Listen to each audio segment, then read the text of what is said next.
Hi everyone, my name is Jeff Starr, and this is my channel Not Bad Films.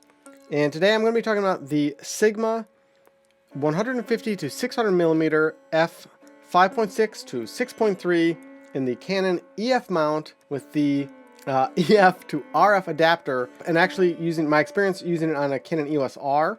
To keep things weird, I've also invited along Adrian Locke, who's a friend of mine, to ask some questions. Adrian, say hi to everyone. Hello. Adrian, you're not really a camera guy. Nope. But I thought that might be good, because if you have questions about things, maybe you can ask, and then people will get their questions asked as well. Sure. Great. I've also placed here a 70 to 200 f2.8. This is version 2 of this lens, just so you get a sense of size.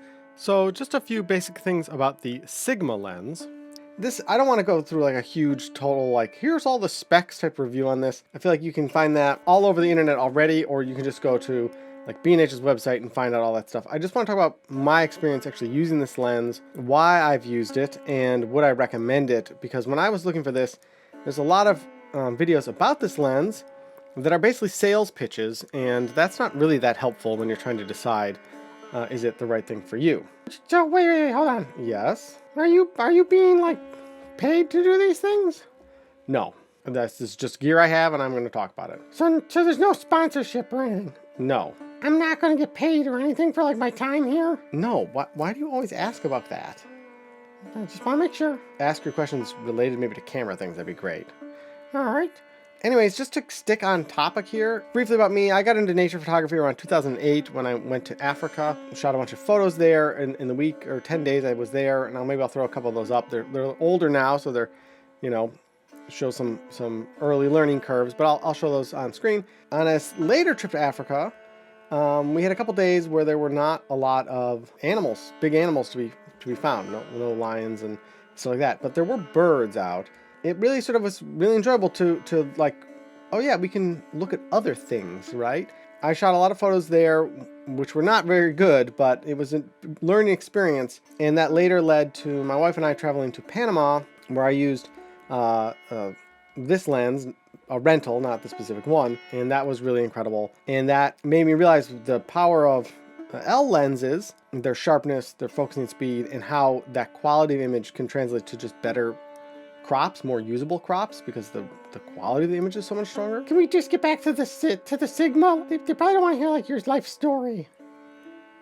Valuable feedback, thank you. As a result of the pandemic and not being able to travel, I started doing more bird photography in my spare time around New York City. I was doing some stuff with this, but for small birds, not big birds in flight, but just for like songbirds and little birds. This didn't have a great reach. Now, this lens is incredible. I love this lens on a larger megapixel body, and the quality of this, and because it has such a short focusing distance. What does that mean? That means you can get closer to the thing you're trying to take pictures of.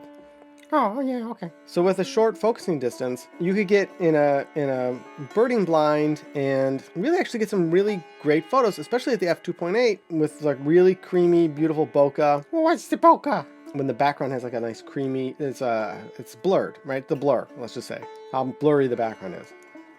Okay. This was great, but I wanted more flexibility, and of course you always want more reach. This was in my budget. $8.99 is its current price. Is that good enough? I feel like you're kind of rambling a bit. Yes, sorry. So I've been really happy with this. All right, it's 600 millimeters. A lot more reach than at the 200 millimeters previously. Things are really big in the frame. The close focusing distance on this has been very usable. I didn't want to suddenly be able to zoom to 600 millimeters, but now I have to stand way far back, and I end up having the same like image magnification that I had with the 70 to 200. I've been really happy with that combo of focal length and minimum focusing distance. I obviously don't want to be at the absolute minimum, but you don't want to have to like stand way far back. To that point though, if you shoot with a lens at minimum focusing distance or near that range, especially with small birds that move fast, you may find that you get a lot of photos of the background in focus and not of the bird. And that's where something like this Sigma dock here has been super awesome. When I purchased the lens, I got it in a bundle that included the Sigma dock. It actually included a tripod too. I bought it from Adorama. There are bundles like this at both B&H. Sometimes you see them on Amazon too. So shop around, get what you think is the best deal. But I think this is vital and super important with this lens. More on that in a second though. You know, you could write like a script or something to this. I thought you were going to ask camera questions though. Oh, yeah, sorry. What's a camera? It's 600 millimeters and f6.3. One of the complaints is that, oh, it's not fast enough. What's my bokeh background blur going to be like? You know what? It's 600 millimeters.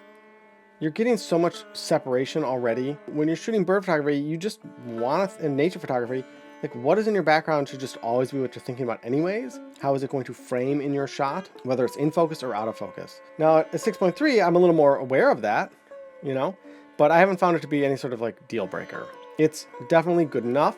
And really for fast moving subjects, or especially trying to get small birds in flight, I'm still shooting at an f7 to f11 quite often. And that sort of made me understand why Canon felt like they could justify having an RF lens at a fixed f11, 600 millimeter in their 800 millimeter. I will say 600 millimeters is sometimes quite a challenge. If you're trying to handhold, you really probably need a tripod because it's very easy to make a micro movement in the lens is a huge movement to the image that you're trying to capture. Now back to the Sigma dock, okay? This is really, really crucial. It allows you to control the way the focus system responds. When I first started using this lens, I was a little bit like, oh, the focusing feels a little slow. It's not as snappy as what I'm used to on that 70 to 200. Being able to customize that in the dock helped a lot. The other really big thing here is this custom switch. You can have it off, custom 1 or custom 2, C2, C1, C2. This allows you to limit the distance at which your lens will focus. So I forget which one's which, but one is set for like far distances and one is set for close distances. Having that option combined with adjusting some of the focus and image stabilization characteristics of the lens has made a huge difference in my ability to capture birds up close that are moving, tracking them, and not end up having servo focus or one-shot focus suddenly grab the background and focus on trees in the background.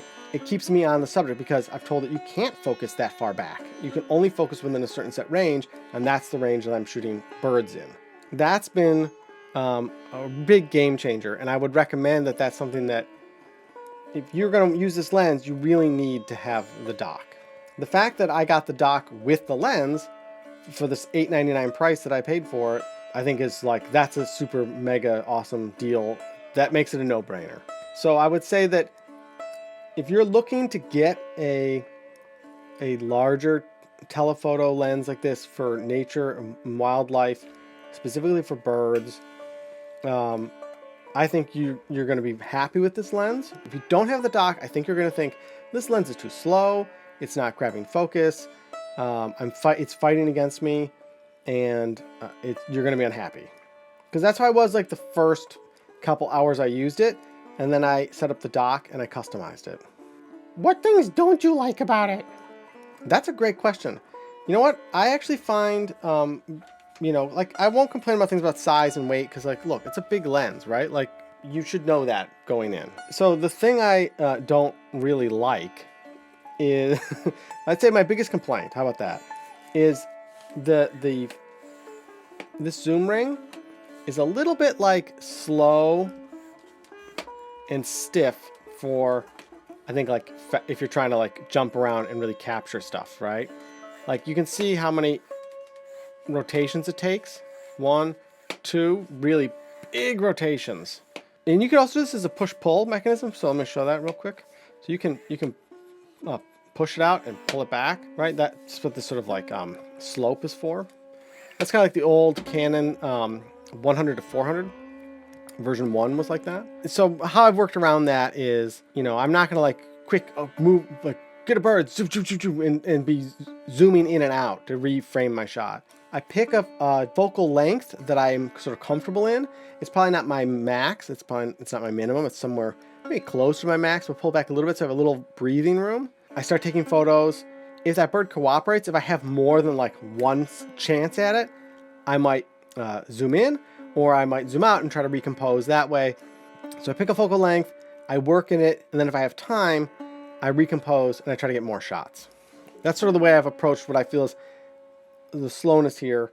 The only other thing I would say is you're probably going to want this on a tripod. If you can get a gimbal head, that's probably the best. I have it on a ball head now, which is not optimal. It does come with the tripod collar, which is great. So Sigma 150 to 600 millimeter, f 5.6 to 6.3 in the Canon EF mount with the RF adapter. I found this adapter, by the way, if you have EF glass and you're trying to use it on the RF mount, it's like native. I've tried it with both L and non-L lenses, and they perform just as they always did. Big kudos to Canon for developing that adapter.